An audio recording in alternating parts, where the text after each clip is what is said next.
ताबीरिबा अमदि मिटेंग ताबीरिबा सिंबो अहानबा मक्तदा इकाई खुमनजरी ngasi amuk pumnamakidamak pujarakliba film asigi maming Raji hairiba film asi yamna special oiba film amani maramdi film asi mayamna suggest tawrakpadagi mayamgi apenbu oinana baiduna khudol tamjabani film asi Herinder Sikagi Calling Semat Kauba novel amadagi lawthorakbani film asigi wari asi asengba thokiba thaudoki wari amani loinana film asi 2018 gi May 11 da release tawkiba action amasung thriller the base toba film amani phare tudi mayam yamna koithoktana film asigi wari paringda pukning changminasi film ase aurakpada INS ke Virat ship ulai hairiba Virat ship asida India gi makal khudingi lanmi singsu ulai mafam asida India gi Lieutenant General Nikhil Baksina lanmi sing adu dhari 1971 da Pakistan ga lanthengna kiba aduda aikoi gi India gi lan misingna mathauna leina lanthengna kiba maram orega lan adu India na mai pakibani lan aduda India gi lan mising khakna tana atopa misam kaya gi so mateng yamna yauki makoi sing adu gi maraktagi chahi kun khakta suribi nupi macha amana India asibu kannabagi damakta angakpa thabak kaya ama tauki asumna wari makha taraktuna 1971 gi matam madu ulai Pakistan ki army Brigadier Parvez Sethna atopo officer singda hari mukti ko party ama tholaktuna aikhoi gi mayokta thabak tawre haibagi pau phangle hairiba party asina India gi mateng tawi maram asina aikhoi na party adu thiduna athuba da loisin gadabani mathangi sinda Parvez Sethna Hidayat ko misak amaga unarami Hidayat hairiba misak asi Kashmir da leiba misak amani mahakna India ki akupa marol pomnamak Parvez Sethna tamduna khanghalami Parvez Sethna mukti ko party adu ki leader ado kanano masak khanglo asumna Hidayat ta herami Hidayat nasu Parvez ki thabak adu yarami adu ko hari ayhak lungs tumor tore aina mayam asigi thodang asi lowba henman labar khangde wa si tabada Parvez wakhal yamna nuairamde maramdi Parvez na Hidayat po mahaki asengba marub amani haina khanbana Parvez Sethna yamna nungai tan hari nahaki damakta ileri nangi awat pa yorpada aina matam pumnamakta mateng pangani mathangi sinda Hidayat mayumda halaklami mafam aduda India gi ro agent Khalid lairami matang asidagi aikhoina khangi madudi Hidayat asi Pakistan gi mateng pangbu oiramde asengbagidi mahakna Pakistan gi aron athup sing adu khangdoktuna India gi mateng tawbu oirami Hidayat na Parvez ta tamleba pausing adudi India rona pamba maungda tamba pausing oirami asumna Hidayat na Parvez ki thajab adu khudum chalami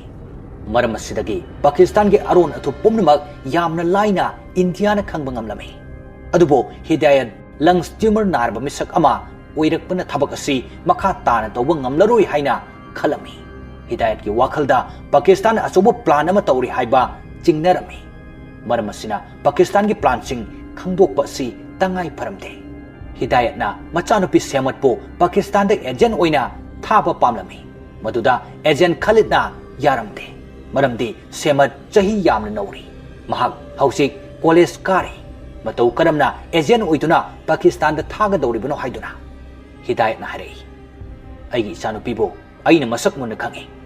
mahak soidana ngamgani aina tawba ngamdaba thabak asi aigi ichanupi asina soidana tawgani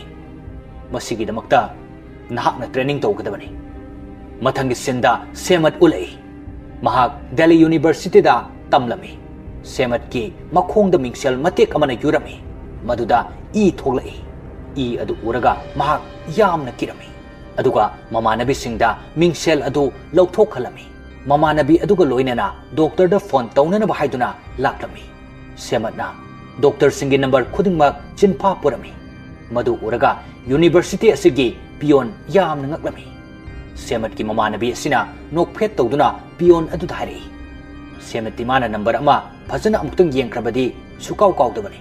ngai hak lairaga Semat ki mapana phone tawraktuna Semat pu mayumda athubagi lamnana bahairaklami Semat na mayumda halakpada thamoi nungda chingnaba amaga loinana mapada kaidawba yaurabagi haina hangba matamda mapana khumlai Bangladesh na India da ꯂꯥꯟ ꯇꯧꯔꯛꯄꯒꯤ chance ꯂꯩ ꯃꯁꯤꯗ ꯄꯥꯀꯤꯁꯇꯥꯟꯅ India ꯑꯁꯤ ꯂꯥꯟ ꯑꯗꯨꯗ ꯉꯝꯗꯅꯕ ꯍꯥꯏꯗꯨꯅ plan ꯇꯧꯔꯤ ꯑꯩꯁꯨ ꯂꯪꯁ ꯇ꯭ꯌꯨꯃꯔ ꯇꯧꯔꯦ ꯃꯔꯝ ꯑꯁꯤꯅ ꯑꯩꯅ ꯃꯈꯥ ꯇꯥꯅ ꯊꯕꯛ ꯑꯁꯤ ꯇꯧꯕ ꯉꯝꯂꯔꯣꯏ ꯑꯩꯗꯤ ꯃꯥꯂꯦꯝ ꯑꯁꯤꯗꯒꯤ ꯍꯟꯕꯒꯤ ꯃꯇꯝ ꯌꯧꯔꯛꯂꯕꯅꯤ ꯅꯪꯅ ꯑꯩꯒꯤ ꯏꯍꯨꯠ ꯁꯤꯟꯗꯨꯅ ꯄꯥꯀꯤꯁꯇꯥꯟꯗ ꯂꯩꯔꯒ ꯏꯟꯗꯤꯌꯥꯒꯤ ꯃꯤꯠꯅ ꯑꯣꯏꯗꯨꯅ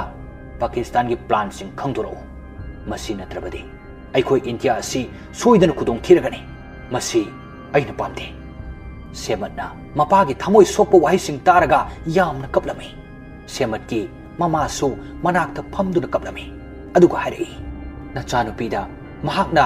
ꯄꯥꯀꯤꯁꯇꯥꯟꯗ ꯂꯩꯔꯨꯒꯗꯧꯔꯤꯕꯗꯣ ꯀꯔꯝꯅꯅꯣ ꯑꯗꯨꯁꯨ ꯃꯉꯣꯟꯗ ꯍꯥꯏꯌꯨ ꯁꯦꯃꯠꯇ ꯃꯄꯥꯅ ꯍꯥꯏꯔꯛꯏ ꯄꯥꯀꯤꯁꯇꯥꯟꯗ ꯑꯩꯒꯤ ꯃꯔꯨꯞ ꯑꯥꯔꯃꯤ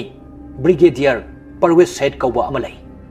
ꯃꯍꯥꯛꯀꯤ ꯃꯆꯥꯅꯨꯄꯥ ꯑꯇꯣꯝꯕ ꯑꯦꯛꯕꯥꯜꯒ ꯅꯪꯒ ꯂꯨꯍꯣꯡꯗꯨꯅ ꯂꯩꯅꯕ ꯍꯥꯏꯅ ꯋꯥꯔꯤ ꯁꯥꯅꯈ꯭ꯔꯦ ꯏꯟꯗꯤꯌꯥꯒꯤ ꯏꯟꯇꯦꯂꯤꯖꯦꯟꯁ ꯕ꯭ꯌꯨꯔꯣꯅꯁꯨ ꯑꯌꯥꯕ ꯄꯤꯔꯛꯂꯦ ꯍꯧꯖꯤꯛ ꯑꯩꯈꯣꯏ ꯄꯥꯎꯈꯨꯝ ꯉꯥꯏꯗꯨꯅ ꯂꯩꯔꯤ ꯋꯥ ꯑꯁꯤ ꯇꯥꯕꯗ ꯁꯦꯃꯠ ꯒ꯭ꯌꯥꯟ ꯑꯃꯠꯇ ꯇꯥꯗꯅ ꯋꯥ ꯑꯃꯠꯇ ꯉꯥꯡꯂꯝꯗꯦ ꯃꯔꯝꯗꯤ ꯃꯍꯥꯛꯅ ꯇꯧꯒꯗꯧꯔꯤꯕ ꯗꯤꯁꯤꯖꯟ ꯑꯗꯨ ꯌꯥꯝꯅ ꯂꯨꯕꯅ ꯃꯔꯝ ꯑꯣꯏꯔꯒ ꯃꯊꯪꯒꯤ ꯁꯤꯟꯗ ꯁꯦꯃꯠ ꯇꯧꯐꯝ ꯈꯪꯗꯅ ꯂꯩꯔꯤꯉꯩꯗ ꯃꯄꯥ ꯆꯪꯂꯛꯇꯨꯅ ꯍꯥꯏꯔꯛꯏ ꯅꯍꯥꯛ ꯀꯣꯂꯦꯖꯇ ꯍꯟꯗꯨꯅ ꯆꯠꯈ꯭ꯔꯣ ꯑꯩꯅ ꯅꯉꯣꯟꯗ ꯍꯥꯏꯈ꯭ꯔꯤꯕ ꯊꯕꯛꯇꯣ ꯌꯥꯝꯅ ꯂꯥꯟꯕ ꯊꯕꯛꯅꯤ ꯑꯩꯅ ꯅꯉꯣꯟꯗ ꯍꯥꯏꯔꯝꯗꯕꯅ ꯍꯦꯟꯅ ꯐꯔꯒꯗꯕꯅꯤ ꯁꯦꯃꯠꯅ ꯈꯨꯝꯂꯛꯏ ꯂꯩꯕꯥꯛ ꯑꯁꯤꯒꯤꯗꯃꯛꯇ ꯕꯕꯥꯅ ꯀꯔꯤꯒꯤ ꯈꯨꯗꯣꯡꯊꯤꯕ ꯂꯝꯕꯤ ꯑꯁꯤꯗ ꯈꯣꯡ ꯊꯥꯡꯖꯤꯜꯂꯨꯔꯤꯕꯅꯣ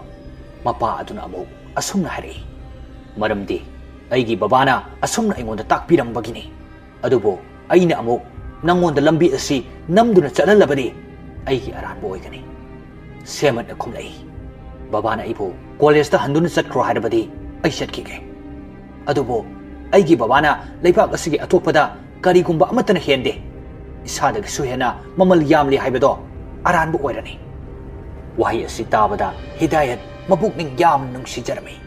ꯃꯔꯝꯗꯤ ꯃꯆꯥꯅꯨꯄꯤꯅ ꯍꯥꯏꯔꯤꯕ ꯑꯗꯨ ꯊꯕꯛ ꯑꯗꯨꯒꯤꯗꯃꯛꯇ ꯃꯁꯥꯅ ꯌꯥꯔꯦ ꯍꯥꯏꯕ ꯐꯣꯡꯗꯣꯔꯛꯂꯤꯕꯅꯤ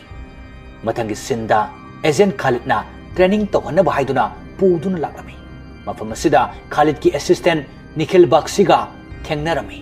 ꯈꯥꯂꯤꯗꯅ ꯍꯥꯏꯔꯛꯏ ꯅꯈꯣꯏ ꯑꯅꯤ ꯐꯤꯜ ꯑꯃꯗ ꯄꯨꯟꯅ ꯊꯕꯛ ꯇꯧꯒꯗꯧꯔꯤꯕꯅꯤ ꯃꯁꯤꯒꯤ ꯃꯇꯨꯡꯗ ꯁꯦꯃꯠꯇ ꯑꯃꯨꯛ ꯍꯥꯏꯔꯛꯏ ꯅꯍꯥꯛꯅ ꯃꯐꯝ ꯑꯗꯨꯗ ꯑꯩꯈꯣꯏ ꯔꯨꯜꯒꯤ ꯃꯇꯨꯡ ꯏꯟꯅ ꯊꯕꯛ ꯇꯧꯒꯗꯕꯅꯤ ꯅꯍꯥꯛꯅ ꯃꯐꯝ ꯑꯗꯨꯗꯒꯤ ꯄꯥꯎꯁꯤꯡ ꯐꯪꯕꯒ ꯄꯥꯎ ꯑꯗꯨ ꯃꯊꯪ ꯄꯥꯁ ꯇꯧꯒꯗꯕꯅꯤ ꯀꯔꯤꯒꯨꯝꯕ ꯅꯍꯥꯛꯀꯤ ꯑꯔꯣꯠꯄ ꯑꯁꯤ ꯃꯈꯣꯏꯅ ꯈꯪꯈ꯭ꯔꯦ ꯍꯥꯏꯕꯒꯤ ꯆꯤꯡꯅꯕ ꯂꯩꯕꯒ ꯑꯩꯈꯣꯏꯗ ꯅꯪꯅ ꯁꯤꯒꯅꯦꯜ ꯑꯃ ꯄꯤꯔꯛꯀꯗꯕꯅꯤ ꯁꯤꯒꯅꯦꯜ ꯑꯗꯨ ꯐꯪꯕꯒ ꯑꯩꯈꯣꯏꯅ ꯅꯪꯕꯨ ꯃꯐꯝ ꯑꯗꯨꯗꯒꯤ ꯂꯧꯊꯣꯛꯄ ꯂꯥꯛꯀꯅꯤ ꯀꯔꯤꯒꯨꯝꯕ ꯅꯪꯅ ꯁꯤꯒꯅꯦꯜ ꯄꯤꯔꯛꯇ꯭ꯔꯤ ꯐꯥꯎꯕ ꯑꯩꯈꯣꯏꯅ ꯅꯪꯉꯣꯟꯗ ꯀꯟꯇꯦꯛ ꯇꯧꯔꯛꯂꯣꯏ ꯁꯦꯃꯠꯅ ꯈꯨꯝꯂꯛꯏ ꯊꯕꯛ ꯑꯁꯤ ꯑꯩꯅ ꯃꯄꯨꯡ ꯐꯥꯅ ꯇꯧꯕ ꯉꯝꯂꯣꯏ ꯍꯥꯏꯅ ꯈꯟꯕ꯭ꯔꯥ ꯈꯥꯂꯤꯗꯅ ꯈꯨꯝꯂꯛꯏ ꯑꯩ ꯈꯪꯗꯦ ꯋꯥꯍꯪ ꯑꯁꯤ ꯅꯪꯒꯤ ꯇ꯭ꯔꯦꯅꯤꯡ ꯂꯣꯏꯕ ꯅꯨꯃꯤꯠ ꯑꯗꯨꯗ ꯍꯪꯂꯛꯑꯣ ꯅꯨꯃꯤꯠ ꯑꯗꯨꯗ ꯄꯥꯎꯈꯨꯝ ꯄꯤꯒꯦ ꯅꯪꯅ ꯃꯐꯝ ꯑꯗꯨꯗꯒꯤ ꯑꯩꯈꯣꯏꯒ ꯗꯥꯏꯔꯦꯛ ꯀꯣꯜ ꯇꯧꯅꯗꯨꯅ ꯄꯥꯎ ꯐꯥꯎꯅꯕ ꯌꯥꯔꯣꯏ ꯃꯔꯝ ꯑꯁꯤꯅ ꯅꯍꯥꯛꯅ ꯑꯜꯐꯥꯕꯦꯠ ꯑꯃꯃꯝꯒꯤ ꯇꯣꯉꯥꯟ ꯇꯣꯉꯥꯟꯕ ꯁꯤꯝꯕꯣꯜꯁꯤꯡ ꯆꯤꯟꯐꯥ ꯄꯨꯕ ꯃꯊꯧ ꯇꯥꯏ ꯑꯁꯨꯝꯅ ꯁꯦꯃꯠꯇ ꯀꯣꯗ ꯅꯦꯝꯁꯤꯡ ꯇꯥꯛꯂꯝꯃꯤ ꯃꯗꯨꯗꯤ ꯃꯍꯥꯛꯀꯤ ꯃꯀꯨꯕꯣꯛ ꯄꯔꯋꯦꯖ ꯁꯩꯗꯀꯤ ꯀꯣꯗ ꯅꯦꯝ ꯗ ꯏꯒꯜ ꯀꯧꯔꯝꯃꯤ ꯑꯗꯨꯒ ꯃꯦꯖꯔ ꯃꯦꯍꯕꯨꯗ ꯁꯩꯗ ꯑꯦꯛꯕꯥꯜꯒꯤ ꯍꯦꯛ ꯃꯌꯥꯝꯕ ꯑꯍꯜ ꯃꯍꯥꯛꯀꯤ ꯀꯣꯗ ꯅꯦꯝꯅ ꯗ ꯀꯦꯠ ꯃꯦꯍꯕꯨꯗ ꯁꯩꯗꯀꯤ ꯅꯨꯄꯤ ꯃꯨꯅꯤꯔꯥꯒꯤ ꯀꯣꯗ ꯅꯦꯝꯅ ꯗ ꯃꯥꯎꯁ ꯍꯥꯏꯅ ꯀꯧꯔꯝꯃꯤ ꯁꯦꯃꯠꯀꯤ ꯇ꯭ꯔꯦꯅꯤꯡ ꯌꯥꯝꯅ ꯀꯟꯅ ꯂꯦꯞꯄ ꯂꯩꯇꯅ ꯇꯧꯔꯝꯃꯤ ꯈꯥꯂꯤꯗꯅ ꯁꯦꯃꯠꯀꯤ ꯐꯤꯖꯤꯀꯦꯜ ꯑꯃꯁꯨꯡ ꯃꯦꯟꯇꯦꯜ ꯇ꯭ꯔꯦꯅꯤꯡ ꯃꯥꯏ ꯄꯥꯛꯅ ꯇꯧꯔꯝꯃꯤ ꯈꯥꯂꯤꯗꯅ ꯃꯔꯛꯇ ꯁꯦꯃꯠꯇ ꯄꯣꯠꯁꯛ ꯑꯃꯃꯝ ꯃꯔꯛꯇ ꯍꯨꯜꯂꯛꯇꯨꯅ ꯆꯦꯛ ꯇꯧꯔꯝꯃꯤ ꯑꯗꯨꯕꯨ ꯁꯦꯃꯠ ꯃꯇꯝ ꯄꯨꯝꯕꯗ ꯃꯥꯏꯊꯤꯔꯝꯃꯤ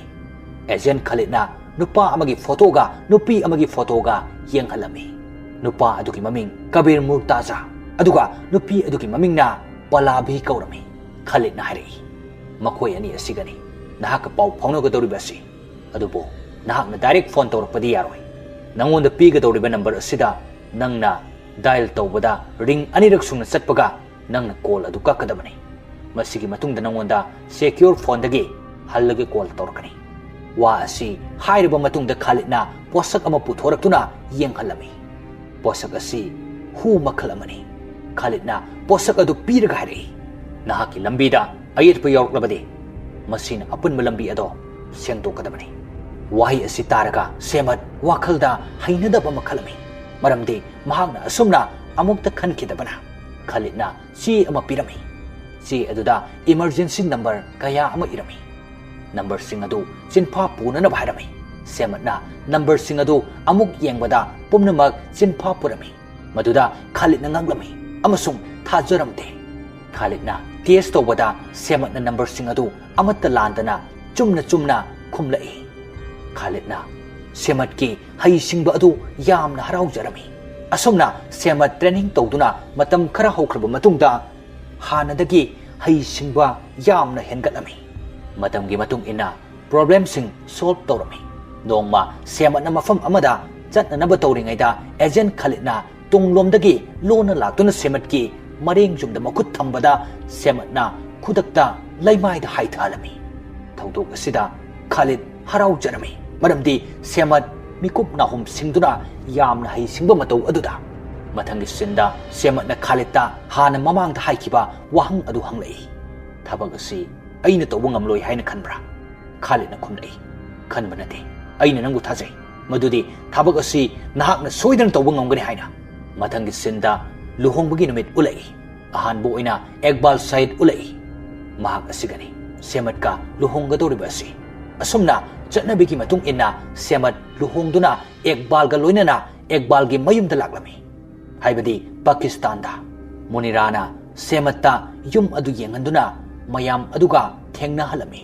सेमतना युम असिगी अरिबा थबक सुबा नुपा अमगा थेंगनरमी ममिंगना अब्दुल कौई अब्दुल असि परवेज सेट की ख्वाइदगी थाजबा मिसक अमनी सेमतना मागी रूमदा लेरिंगैदा एकबाल चंगलई अदुगा हाइरई अखोय अनी लुहोंगलबसु हाना मसक खंगनदबनिना अखोय अनी हाना सकमुन्ना खंगनखिसे असुमना हाइरगा सोफादा तुमलमी सेमत मफम अदुगी मीसिंगा असुम लैमिन्नरकपना मफम अदु मयुमगुम खलकपा हौरकलमी युम अदुदा लैदुना युमगी मियुसिंग अदुगी थाजबा अदु मपुंग फाना लौरमी मरमदी मांगना तौबा थबकता चिंगनदनबा हाइदुना नोंगमा सेमतना मयामगीदमकता ब्रेकफास्ट सेमलमी तंजा अदुदा अब्दुल मफम अदुदा लाक्तुना सेमत ब्रेकफास्ट अदु सेमहलमदे मरमदी युम अदुदा थबक सुननबा मी लई हाइदुना मदु उरगा मुनिराना सेमत हाइरई अब्दुल असि युम असिगी अवाट अपा येंसिंदुना लेरिबनी मफम असिदा यामना कुइरे महाकना लेरकपा महाकसु इंडियादगिनी इंडियागा पाकिस्तानगा तोंगान खाइदोरकपा अदुदगी महाक मफम असिदा लेरकपनी मथंगी सिंदा अइखोइना खंगी मदुदी सेमत की मपाना मचानुपीबो मफम असिदा थारकलिबा असि परवेज सैद की फैमिली असि पाकिस्तान की आर्मी की फैमिली अमा ओइबना मफम असिदगी अरोन अथुपसिंग फंगदुना इंडियादा यामना लाइना पाउ फंगनी खनबना थारकखिबनी सेमतना युम असिगी मरमदा पुमनमक खंगदोकपा हौरमी हाइबदी युम असिगी मीसिंग सथोकपगी मतम अमसुंग युम असिगी मीटिंग तौफम सेमत अमसुंग एकबाल पुन्ना लैमिनरकपना मखोय अनी खरा खरा नक्सिनबा हौरकलमी एकबालना थामोय सेंग लैबा मतौ अदुदा सेमत की थामोयदसु एकबालबो नुंगसिबा फावरकलमी अब्दुलना मतम पुमनमक्ता सेमतबो लोना सेनदुना लेरमी नोंमा सेमतना बिल्डिंग मथक्ता फी फौबा सादुना तारा अदु एंटेना ओहंदुना बाथरूमदा तारा अमा पुसिलक्तुना कोड सिग्नल थाननबा डिवाइस अदु कनेक्ट तौदुना कोड थारमी सेमतना डिवाइस अदु मागी मेकअप बॉक्स दा हापतुना पुरकलमी सेमतना अहानबा सिग्नल थारकलमी सिग्नल अदुगी अर्थदी अयहाक असोय अंगाम याउदना लेरे हाइबनी मथंग सिंदा मखोय पुन्ना चाक चामिनरमी मतमसिदा सेमतना परवेज की माइथोंगदा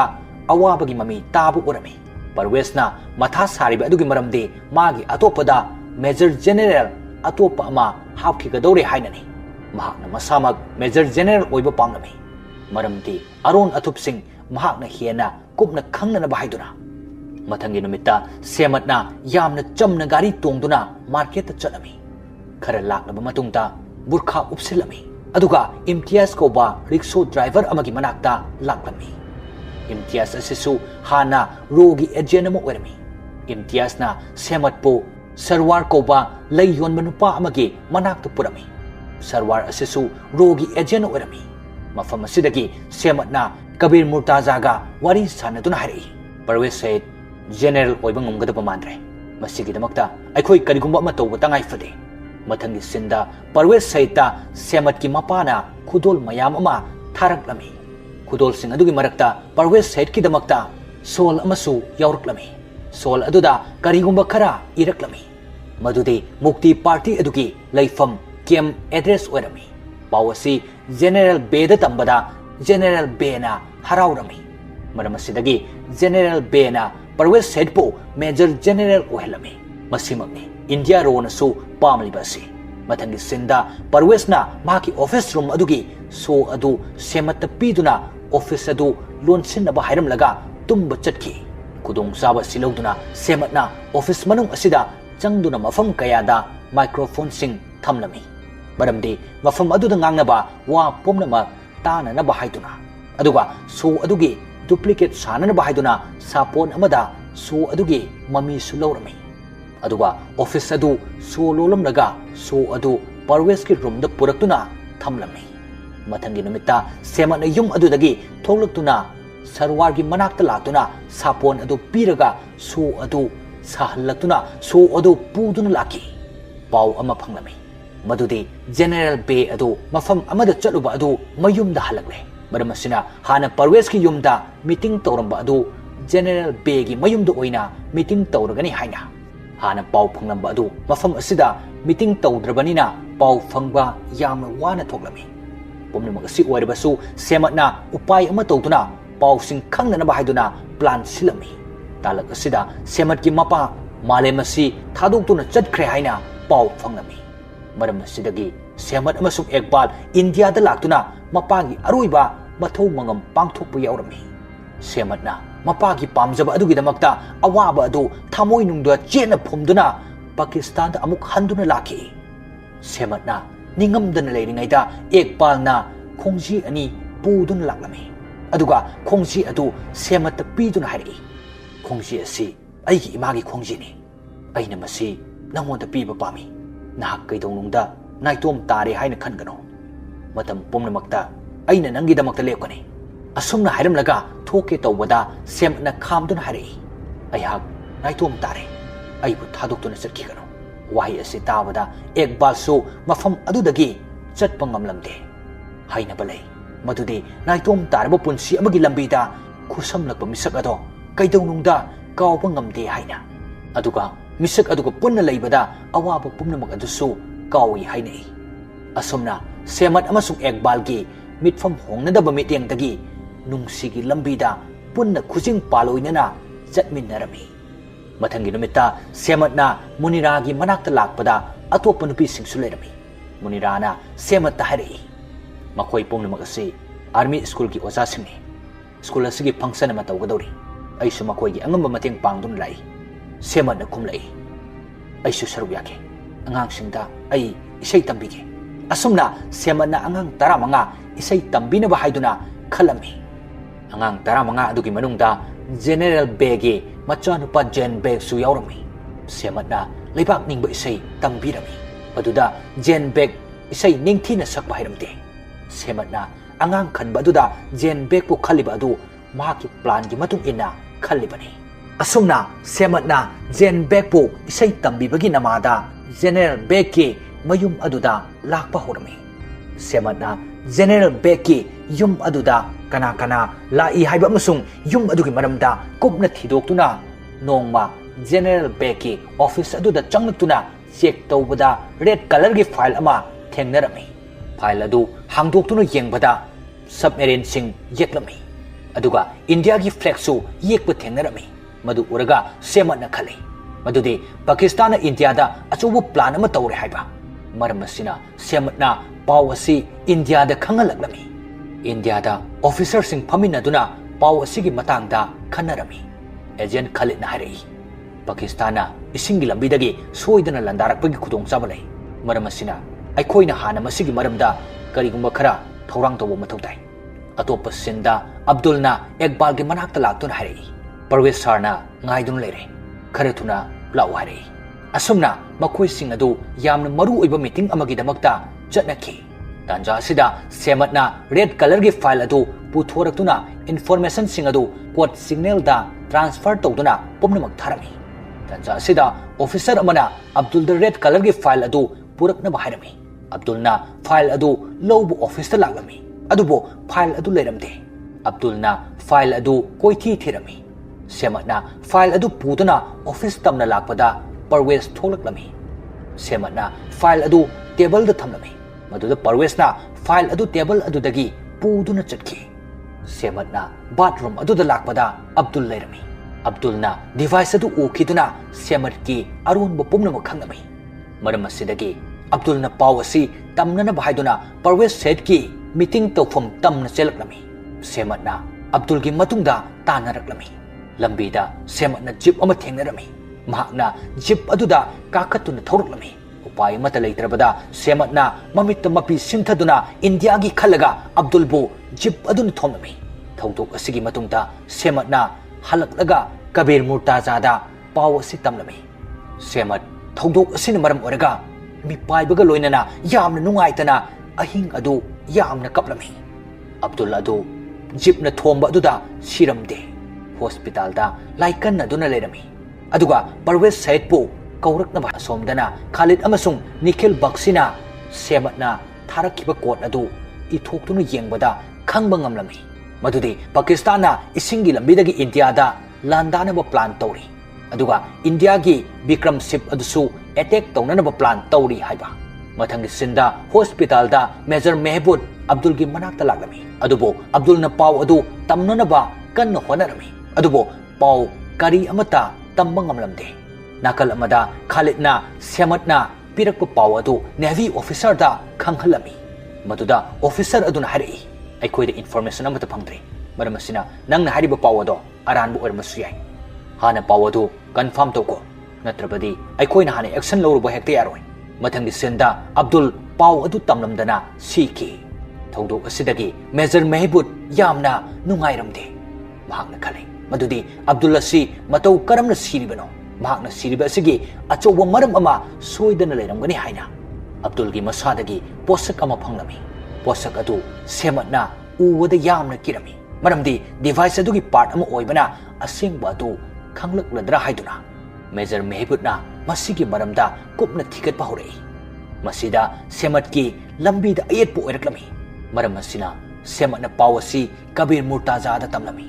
सेमट की पाव असि तारगा मुर्ताजाना कोट लैंग्वेजना वाई खरा हाइरकलमी मदुगी अर्थदि मेजर महबूबना मरम ओरगा अयेतपो ओइरक्तनबा मेजर महबूबपो लंबी असिदगी लोइसिनख्रो हाइबनी मथंगी सिंदा सातिन योनबा नुपा अमा उलई मदु उरगा सेमटना मुर्ताजाना सातिन की मरमदा फोन दा हाइरखिबा अदु निंगसिंगलक्तुना सातिन अमा लौरमी सेमटना मयुम यौरक्तुना मागी सेंडलदगी खालिदना पिरखिबा हु अदु लौथोक्लमी हु अदु सिजिन्नबगी मतम यौरक्तुना सेमटना लौरखिबा सातिन अदु अचंबा सातिन ओइरमदे सातिन अदु इंजेक्शन अमगुमना सिजिन्नबा यारमी सेमटना सातिन असिदा हु अदु हांदुना थमलमी अदुगा महाकी कोड सिग्नल थाननबा डिवाइस अदु चेरंग अमदा हापतुना अब्दुल के रूम दा थमलमी मरमदी करिगुंबा डिवाइस अदु फारक तारबसु अब्दुल सीख्रबनिना मंगोंदा ताइसिननबा हाइदुना मसिगी मतुंगदा सेमटना सातिन अदु पुदुना बुरखा उपसिंदुना ऑफिस अमदा चलमी हाइरबु ऑफिस अदुदा मेजर महबूब सु लाकदबा मतम ओइरमी ngaihak leraga office aduda महबूब लाकपगा सेमटना हाइसिंगना इंजेक्शन अदु कापसिलमनगा मफम अदुदगी कना खंगनदना थोगलकी ngaihak leibaga महबूब अदु ज्ञान तादना स्टियरदगी ओंथरमी अदुगा खुदक्ता सीकी मथंगी सिंदा पाकिस्तान की एजेंट खंगलकपदगी लई योनबा सरवार अमसुंग रिक्शो ड्राइवर इम्तियाज पो फाकी असोमदा सेमटना मयुम योक्सिलक्तुना परवेज की ऑफिस दा चंगलकपदा टेबल द मुर्ताजा अमसुंग मुर्ताजा की नुपी की फोटो गा कोनना डिटेल सिंग थमलंबा अदु थेंगनरमी मरम असिदगी सेमटना खंगी मदुदी मुर्ताजा की मरमदा पुमनमक खंखरे हाइबा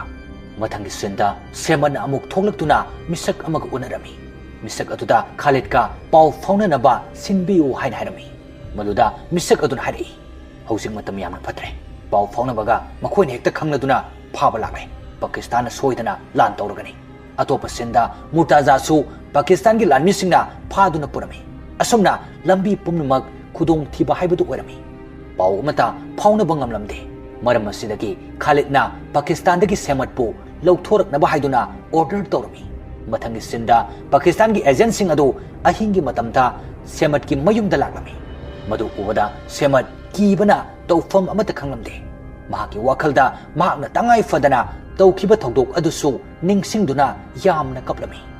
मथंगी नुमित्ता बसीर कौबा सीनियर ऑफिसर अमा लाक्तुना सेमत का उनबा लाक्तुना सेमत्ता पुंग अनि फावगी मनुंगदा महाकबु मफम असिदगी लौथोकनबा हाइदुना लाक्लगनी हाइना पाउ पिरमी एकबालना सेमत्ता हारि अखोगी युम असिगी लोकेशन असिदगी एजेंसिंगना सिग्नल फंगी हाइदुना मुनिरा अदु पुलिस द पुदुना चटख्रे मफम असिदा मो ऑफिसर सिंग लाक्तुना अइंगोंदसु वहंग पाहुंग तौबु याई मदुदना हकना स्टेटमेंट अदु फजना दु पियो करिसु तौरोय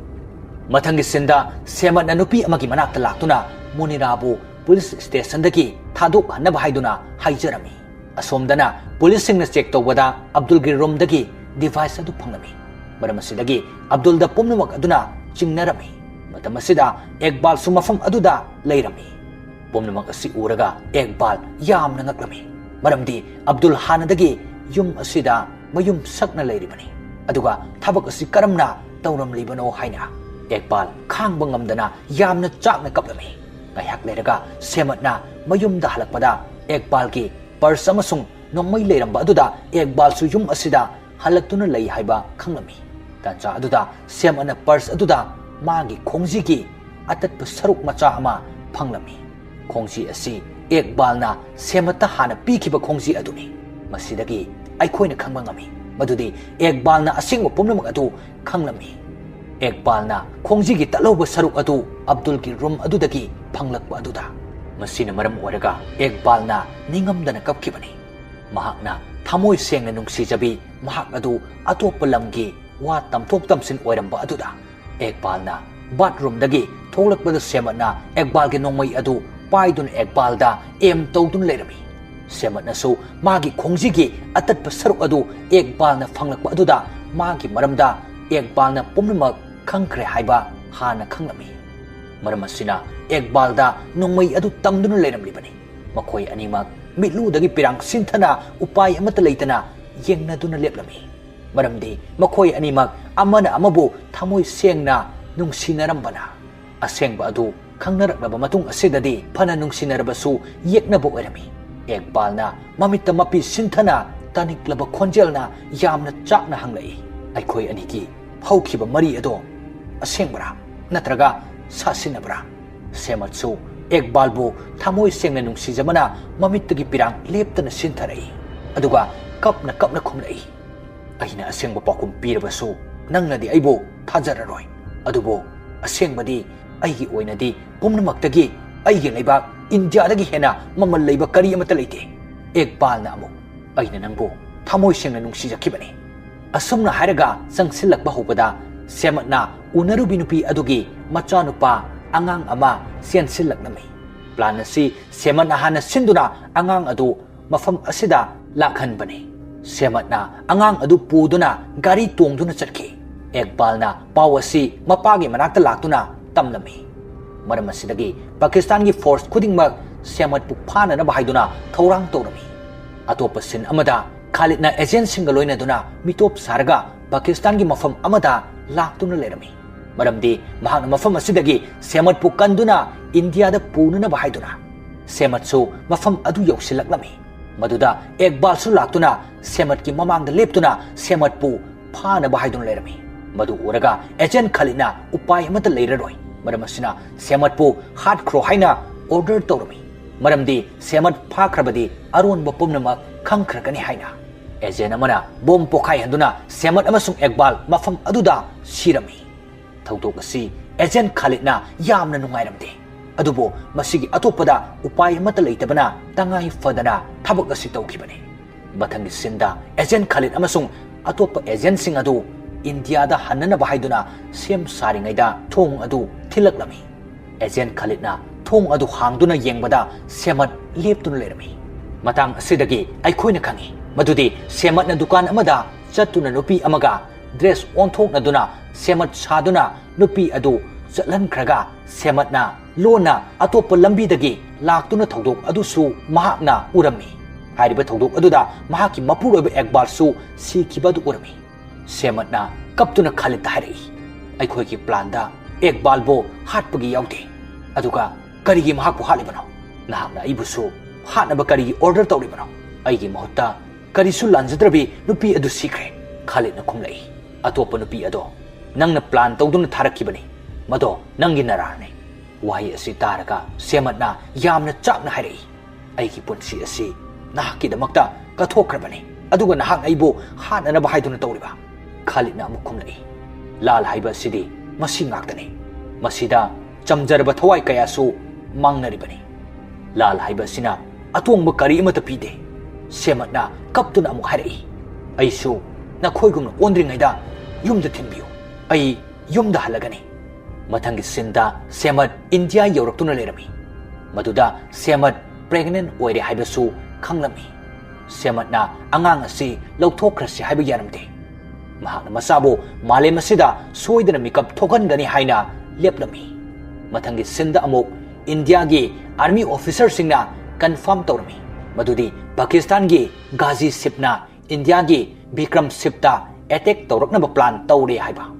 मरम असिदगी इंडिया ना हाना पाकिस्तान की जहाजता अटैक तौरमी पाकिस्तान मतुंग हंदुन चेनखिबदगी इंडिया ना लाल असि ngमखिबनी असुमना वारी असि लोइरदुना फिल्म की अहानबद उलखिबसिन हाइबदी प्रेजेंट अमुक उलई लेफ्टिनेंट जनरल निखिल बक्सिन हारी माई पाकपगी हराउब फोंदोक्तुना अखोइना अमांगब कयागिसु वाखल खले लाल असिदा अमांगब कयासु थोगिबनी मफम असिदा सेमत की मचानुपा समीर सैयदसु उलई महाक्सु लानमी अमा ओइरमी समीर सैयदना ममागी थौना लिंगजेल अदुबो इकाई खुमनरमी अमसुंग यामना चाउथोकचरमी अरोइबदा युम अमा उलई युम असिगी मनुंगदा सेमत नाइतोम फमदुना थोंनाउ अमगी मपादा येंगदुना लेरमी अदुगा निंगथीजरबा फिल्म असिगी वारी असि मतंग असिदा लोइसिनकी मथंगी नुंगाइरबा फिल्म अमदा मयाम पुन्ना अमुक हन्ना चैनल असिमक्तदा थेंगनमिनसी ngasiगी ओइनदी पुमनमकपु इकाई खुमनजरगा मतंग असिदा टेंशन जरी।